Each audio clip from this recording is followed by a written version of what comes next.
सुनबाई देती का नाही भाकर खायला आजच्या दिवस? हा दर सासूबाई करा जेवण.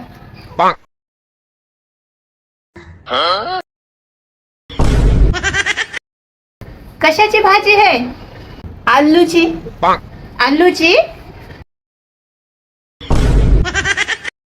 सुनबाई तू याच्यात आलू टाकायचं विसरलीस वाटते. अरे देवा.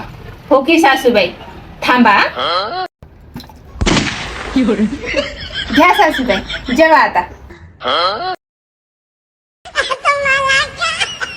आलू असा खाऊ? बरं मला सांग, तुझ्या बापाच्या घरी वावरात गहू आहे का? हो आहे ना. हा मग एक काम कर, तिथे एक खुटा राहू आणि मला त्याला नेऊन बांध. मी दिवसभर चरत बसते मग तिथं. हा बरोबर आहे सासूबाई, मला ते सुचलंच नव्हतं. उचल रे देवा एकदाच, नको ठेवू मला हे बघायला. अय्यो मायो.